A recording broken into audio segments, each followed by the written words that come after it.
Did you know there's a special type of dark, ultra-fertile soil in the Amazon rainforest called terra preta that remains astonishingly productive for centuries and can literally regenerate itself over time? Yes, you heard that right. Soil that can practically feed itself for hundreds of years. So if you've always believed that maintaining healthy soil for your garden is a hassle, think again. Even though we might not have magical Amazonian super soil in our backyard, we can create our own version of rich black soil perfect for growing robust seedlings. Welcome to Don't Do This Guide, where we help you avoid the pitfalls and mistakes that can doom your projects from the start. If you're new here, make sure to click that subscribe button. And if you find any value in our content, give this video a thumbs up so that YouTube knows you want more helpful guides just like this. Alright, so what exactly is black soil and why is it so special for seedlings? Well, imagine the richest, most nutrient-packed soil you can think of. That's basically black soil in a nutshell. It's like giving your seedlings a VIP ticket to the Grow Big, Grow Strong party. This dark, crumbly goodness is like the holy grail of gardening because it's incredibly fertile.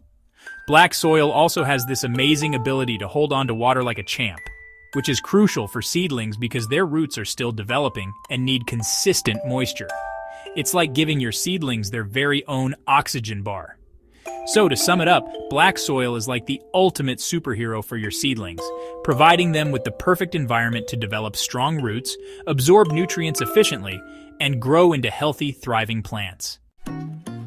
Okay, now that you're sold on the magic of black soil, let's gather the ingredients to create this miracle grow potion. It's not as complicated as you might think. First up, we need the base of our black soil, and for that, we'll be using compost. You can either make your own compost, which I highly recommend, or you can grab some pre-made compost from your local gardening center. Next, we need to add some peat moss to the mix. It has this incredible ability to absorb and hold on to water like a sponge, which is super important for keeping our seedlings nice and hydrated. To give our black soil some extra drainage and aeration, we're going to add in some perlite. It's all about experimenting and finding what works best for you and your seedlings. Okay, so we've got all our ingredients ready to go, but before we get our hands dirty and start mixing, there's one crucial step we need to take: sanitizing or pasteurizing our soil components. Think of it like this: we're essentially creating the perfect little nursery for our seedlings. And just like you wouldn't want to bring a newborn baby into a dirty hospital room, we don't want to expose our vulnerable seedlings to harmful pathogens that could be lurking in our soil ingredients. One method is to use heat. You can either spread your soil ingredients out on a baking sheet and bake them in the oven at a low temperature for about 30 minutes, or you can use a steamer to steam clean your soil. Another method is to use a soil solarizer. This is basically a large, clear plastic sheet that you place over your soil, trapping the heat from the sun and raising the soil temperature high enough to kill off pathogens, especially if you're using compost from unknown sources. You never know what kind of critters might be hiding in there. Alright, now comes the fun part: mixing our very own custom black soil blend. It's kind of like baking a cake, but instead of flour and sugar, we're using compost, peat moss, and perlite. The key here is to get the ratios right. A good starting point is to aim for a mix of about 50% compost, 25% peat moss, and 25% perlite.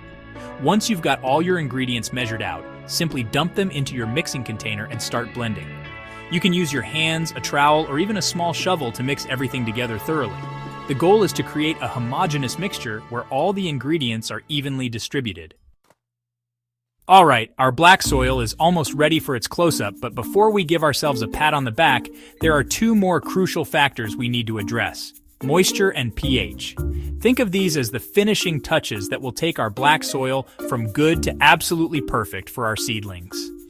The ideal consistency is somewhere in between, kind of like a damp sponge. Next, let's talk about pH. Most seedlings do best in a slightly acidic to neutral pH range, somewhere between 6.0 and 7.0. If your pH is too low, acidic, you can add some lime to raise it. If it's too high, alkaline, you can add some sulfur to lower it. Okay, our black soil is officially ready for its new residence. But before we start planting those precious seeds or seedlings, we need to give them a proper home. Whether you're using seedling trays, peat pots, or any other type of container, the key is to make sure they're clean and well draining. Once your containers are squeaky clean, it's time to fill them up with our amazing black soil blend. Don't pack the soil down too tightly, as this can hinder drainage and make it difficult for roots to grow. Fill the containers almost to the top, leaving about a ½ to 1 inch of space below the rim. And there you have it.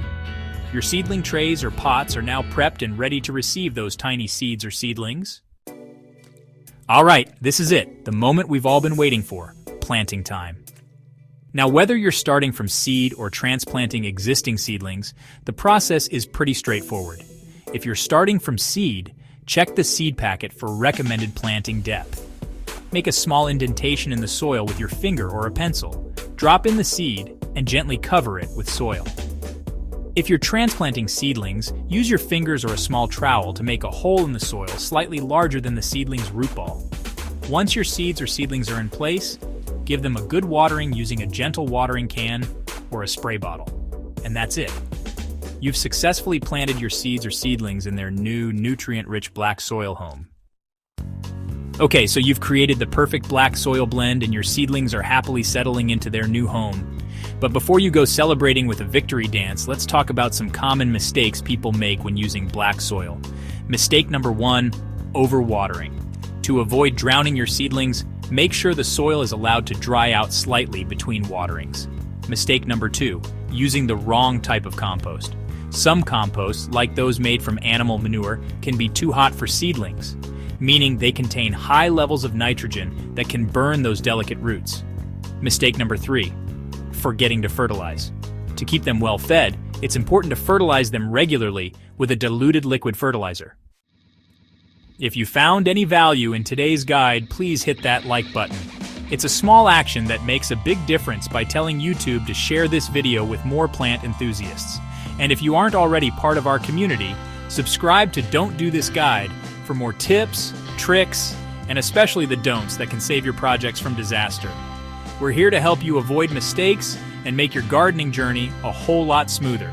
Thank you for watching, and we can't wait to see how your seedlings grow in your brand new black soil mix.